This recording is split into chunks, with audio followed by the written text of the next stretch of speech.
Hello, Sagittarius. My name is Michelle. Welcome to my channel, The Signs of Tarot. If you're new, think about going down to that comment section, letting me know what city, state, country you're watching this video from. It just amazes me how far and wide YouTube gets these messages out. If you are an existing Signs of Tarot tribe member, welcome back. I've missed you. I've been off my channel for about 3 weeks. I had cataract surgery. I was expecting a super quick turnaround, and hell no. It was a shit show. It was a Pink Floyd laser light show every time I opened my left eye. Gosh. Anyway, 3 weeks later, I finally drove for the first time yesterday, and my brain and my eye are just having a hard time recognizing this new robotic lens in my eye. So I apologize, but I'm back at my table with tarot. It's always been my grounding force. So I am ready to dive into your reading. Your cards are already up because my dogs, Lady Madonna and Eleanor Rigby, had 3 different barking fits in the middle of the last reading. And when I replayed it, you could barely hear what I was saying. So I just decided to scrap it, keep these cards because there's tremendous, tremendous messages in these cards. And without further ado, I'm just going to dive right into the reading once again, and hopefully my dogs will not bark. I start off all of my readings with a Wisdom of the Trees Oracle card. I love this Oracle deck. Not only is it just about every tree and shrub and plant from around the world, which is connected to our soil, into our earth, into the center power source of Mother Gaia, but I love these cards because they don't have a message on them. It's left for the tarot reader to give an interpretation. So I always use these Trees Oracle to be my energy guide for how this reading is going to go, just based upon my interpretation and not a statement on the card. The hawthorn hedge is who I selected just randomly. And ironically, I want to say Leo also got this card, which is strange. I never get repeat cards from this particular deck. I certainly get them all the time in tarot, but not usually for my oracle card. So if you have Leo in your chart, or if there's a Leo that's important to you, you may want to watch that reading also on this channel. This hawthorn shrub, hawthorn hedge, whatever you want to call it, has so many different meanings. First of all, it means magic. Back in the ancient days, people used to go to this hedge and worship, give a manifestation, ask for a wish. Similar to the Wailing Wall in Jerusalem, this was a shrub of magic. Why? Because these white blooms, they smell different. Each one of them has a different smell, and it attracts different spirits, different ideas, different manifestations to come into the hedge because each one of these flowers has a different smell. It's kind of amazing. I would really love to smell it one day. I mean, all of that has been based upon the research that I've done on this hawthorn, but they smell differently. So they lure in a very tempting way. They lure different spirits, different guides, different ideas, different forms of intuition. It lures it all in. A little bit like a temptress or a siren. There's a little bit of devilish energy with this particular hedge, because as I go closer, you will see that every branch has a very, very sharp thorn. Not just a thorn like you would find on a rose that pricks your finger. These are all leveled up, almost like a curl, designed to stick you in. So this hawthorn shrub or hedge was designed to lure in different manifestations and to hook them. Okay, they use that hawthorn hedge to surround a lot of spiritual houses, religious venues around the globe for that reason. It kept out the negativity that was trying to come in to that house of worship. Okay, so there's a lot of different energetic feelings in reads with that particular card. It's magic. People used to go there and give their wishes and hopes and desires. It's also a border, a boundary. But remember, Sagittarius, boundaries work 2 ways, and you've got to really look into that. And I think that that's the key message I need to get through with this particular reading. Boundaries are designed to not let things in or not let things out. But sometimes we put up our boundaries so thick and so hard, We don't allow in the positive. And I think that that's the message I need to get through to you, Sagittarius, is that yes, completely be discerning on the people that you let in your life. Yes, absolutely create boundaries for your self-worth and your self-sense of value, and only allow people and places and situations in your life that will enhance your world. But don't make those boundaries so thorny, so thick, that you're leaving out the good, because there's a lot of good that's trying to come into your life right now. December 2021 is when I'm doing this reading, actually on Christmas Day. But whenever you get this message, that's when you're supposed to get it. 2022 is going to be a magical year for all of us. 2 + 2 + 2 is 6, equal give and take with the 6 of Pentacles in the world of tarot. 6 is also divinely guided. So it's just going to be an incredible year for the entire directive. My final thoughts on that hawthorn hedge, with as you can see, it's in the shape of a star. And well, you obviously understand tarot because you're here on YouTube watching tarot videos. Star is all about healing. Healing from the inside out. Okay, so lots of messages for the energy read for this card. Now I'm going to dive right into your tarot read because it's super interesting. We got the Queen of Wands up, the Queen of Cups up, the Nine of Wands. I think it's one of the most misinterpreted and misunderstood cards in the tarot deck. Okay, we got the King of Wands in reverse, the Four of Wands in reverse, the Tower, and the Four of Pentacles. Okay, the center of your reading is the Ten of Swords in the reverse. And then we have the Six of Pentacles up, Strength up, Three of Wands up, and the Empress up. Okay, so I'm just going to dive into this reading, Sagittarius. Again, put yourself where you belong in this story. Hopefully some of the elements resonate. If they don't resonate, do not try to put yourself into it. Click off and come see me next week when there's a whole other tarot scope for you.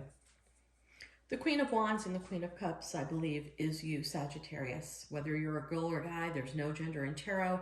I'm calling them queens because those are the cards that came up. We possess both masculine and feminine traits, and on any given day, our masculine side can be what is ruling our day-to-day, or our feminine. So there's no gender in tarot. But to get the Queen of Wands and the Queen of Cups side by side in the opening cards of your reading, Sagittarius,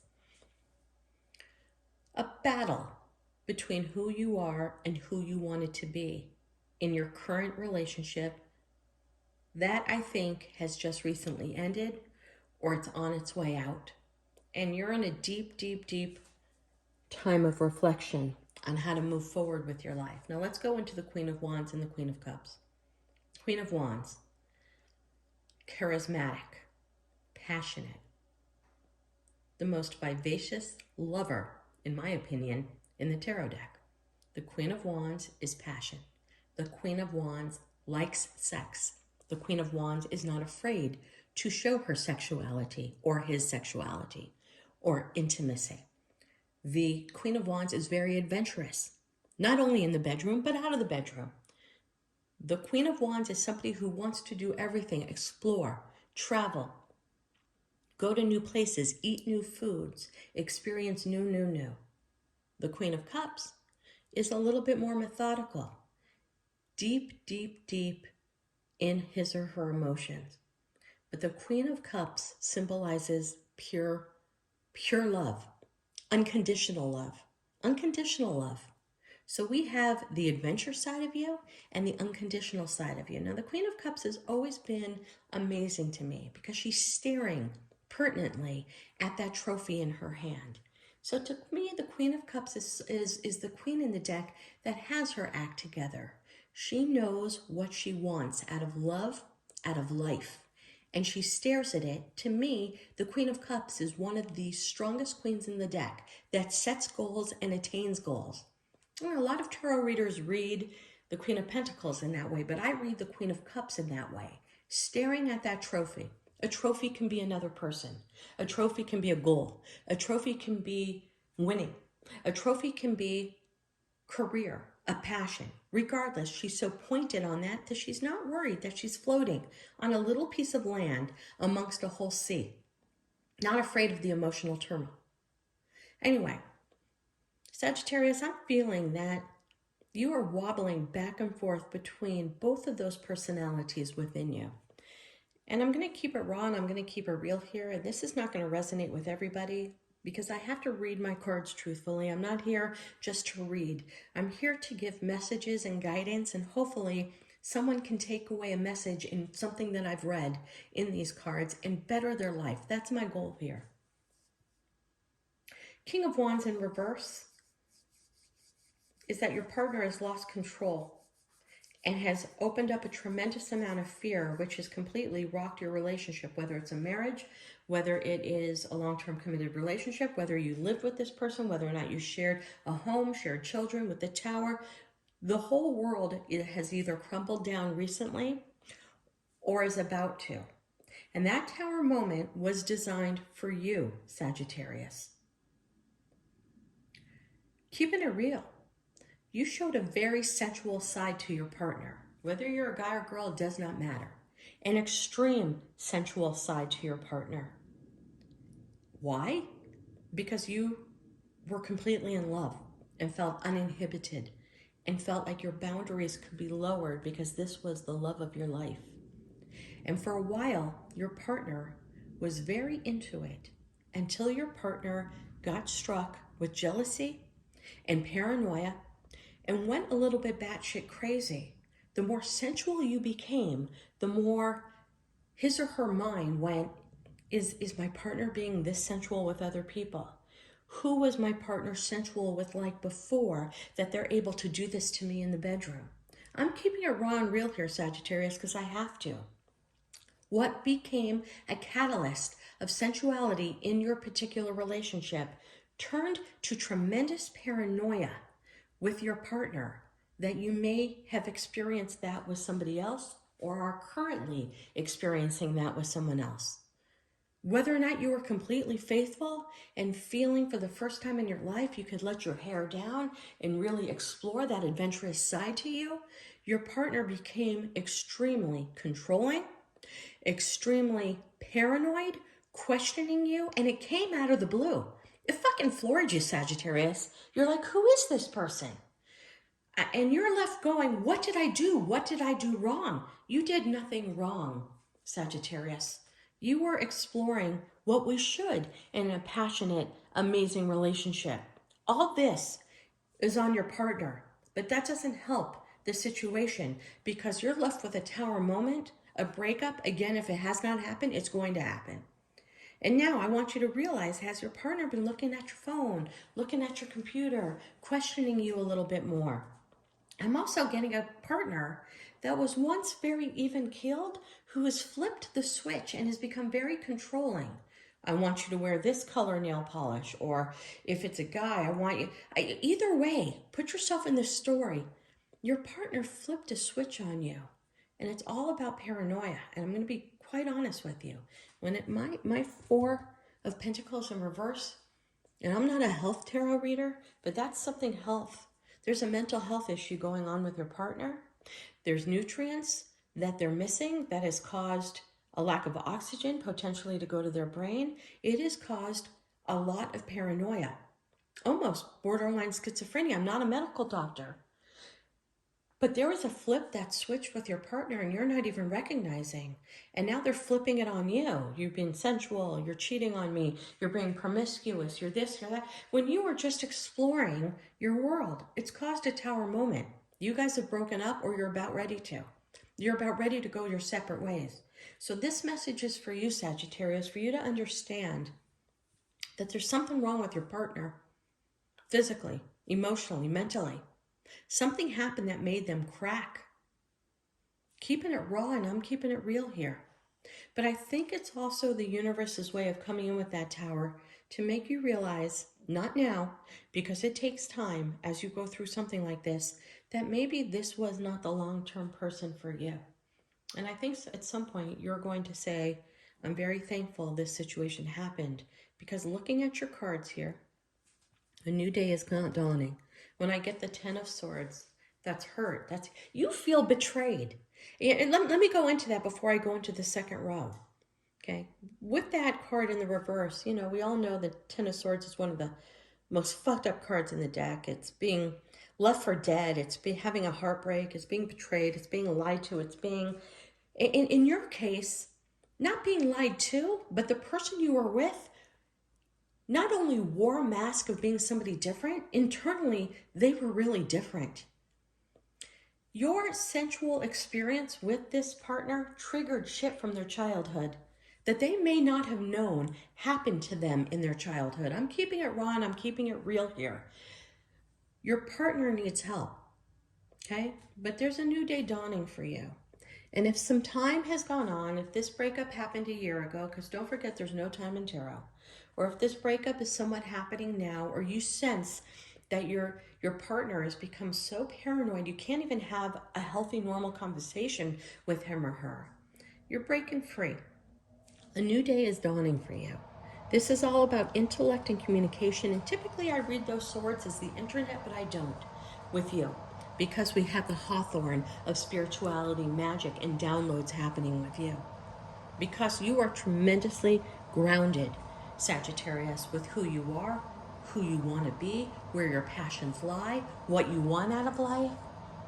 Your partner pulled a switch on you, and I think that there's a medical reason why, and I'm just keeping it real. But regardless, it's caused a lot of heartbreak for you. A lot of heartbreak, keeping you up in your head, making you recall every conversation, every act you did. I'm here to tell you, Sagittarius, this is not you, it's your partner. I've got to keep it real. I have no idea how I'm going to title this reading, because there's a lot of deep messages that I really need to get out, and I hope a bunch of Sagittariuses share this with the Sagittariuses that they know, because I need to get this message out.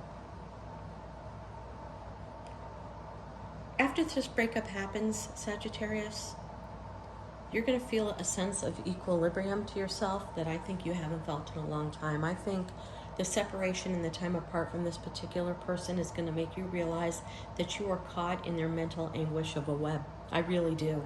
And I think you're going to have your sense of self. Whether or not you realized you lost a little bit of your sense of self, you did. Because when somebody's paranoid and constantly questioning you, you begin to question yourself. It just happens when somebody's questioning you. But breaking up, separating from this person, Sagittarius, mark my words, it's the best thing, because the universe has something so beautifully planned for you. 6 of Pentacles in the upright, equal give and take, monetary gain, a burst of creativity. Maybe you felt a lull in your workplace. Maybe you felt it's just a job and not my career. Well, the separation is going to bring back that passion, that love, and that excitement for what you do. It may even spawn a whole new work for you, a passion project on the side that may make you some money. We have the Strength card. By August of 2022, because this is the sign of Leo, you're going to feel very grounded without this person in your life. This is going to be one of those relationships that you thought was your end-all be-all, probably because you were so sensually involved with this particular partner that it gave maybe a false connection. Maybe not. Maybe it's something you needed to go through.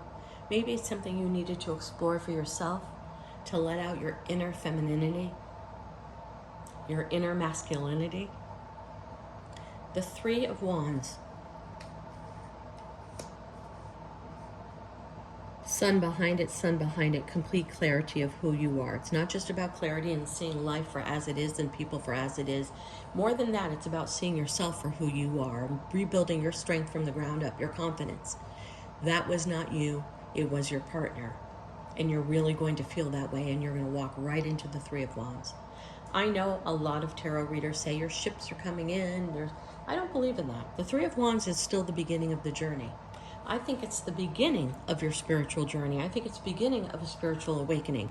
I think it's part of your coming of age and evolving on a different spiritual level. To me, it's all about passion, the 3 of Wands. You don't take the passion closest to you. You don't take the largest passion. You take the passion farthest away from you, and you embark upon it. To me, it's a new career, a new language, learning something new. I'm going to tap into the spiritual side because we got the Hawthorne card of magic. Maybe you want to become a tarot reader, a Reiki artist. Maybe you want to tap into your spiritual side. Study being a shaman. Study being a healer. Maybe you do want to go into medicine and learn the medicinal qualities, either Eastern or Western medicine, because your partner really lost it mentally. I just got the word dementia. Sorry to bring up the first row again, but I just got the word dementia. And there may have been a little bit of drinking, and this could be alcohol dementia that's set in with your partner. Just throwing that out there in case you need to know it. You walk right into the Empress. Many people don't know, and I've never been told this, but take a look at the Starbucks logo the next time you go to Starbucks. They built their whole brand off of the Empress. She is their logo. She is the Queen of Queens. She is the godmother of the deck. Guy or girl, put yourself where you belong, doesn't matter. The Empress allows people to come to her, allows situations to come to her. To me, it's very similar to the Fool. And I'm a different type of a tarot reader. Sorry, I'm losing my voice. The Empress takes chances in business, takes chances with career, takes chances with creativity. The Empress to me has always reminded me of Steve Jobs, taking industries to a whole different level.